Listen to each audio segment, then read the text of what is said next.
Hi everyone, I am so pleased to be here today, reflecting on what is one of my most favourite things, and that is trees. And trees have real significance in the Bible. They're mentioned right from the get-go in chapter 1, where God commanded trees to bear fruit with seeds in them. And as we go out through the Old Testament, a lot of times trees are used as a metaphor for hope. So the stump of Jesse, the reason they talk about a stump is to mark the passage of something that's gone into something new that brings hope. So they talked about how King David was an offshoot of the stump of Jesse, and so on and so on. There are so many references, but that isn't actually what I want to talk about today with trees. I want to talk about instead a passage, a verse from Luke, chapter 22, I think it is, verse 24. And it is when the disciples decide to have an argument about who amongst them is the greatest. And the reason I think about this with trees is because that is just something trees wouldn't do. Trees live in community, and they can teach us so much about what it is to live in true community with each other. You might go into a forest and just see lots of trees on their own, but trees have a vast underground network of roots, and we've learned that they communicate to each other through these roots.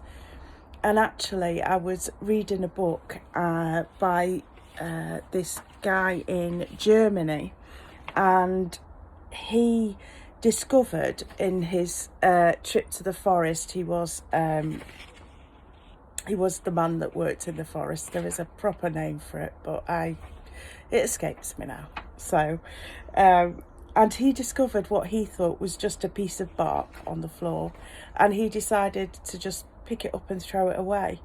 But then when he picked it up, this bark must have been there for years and years and years, he reckons. And then when he picked it up, on the underside, it was green, which told him that it is living, that something is feeding it. And what I love about that story is that there is no greatest among trees.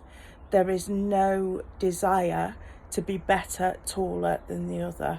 What is most important is that all the trees are okay, and the stronger trees feed the weaker trees and keep them going. And even it goes as far as defending each other from insects. They can each send out signals within their trees that releases a sap that stops them being attacked by insects. And even when trees reproduce, they know sometimes that there are trees not capable, and so they have a fallow year. It's really fascinating. But the bottom line of it is every tree in that forest is equal, and they also need each other.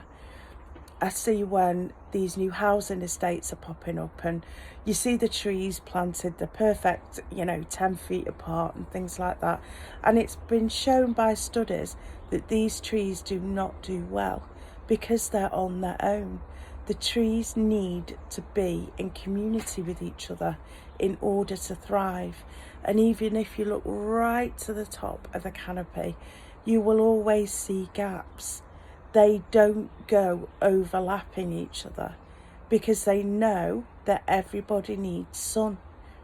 And so they don't, neither at the bottom of the tree or the top of the tree, do they compete for any more space that will be at the detriment to anybody else.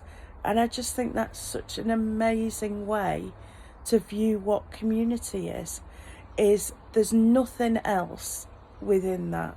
There's no elements of personality, there's no elements of ego, of sexuality, of anything like that. The simple fact is that you are part of that community, and therefore you deserve to be treated and are loved and looked after as much as any other tree.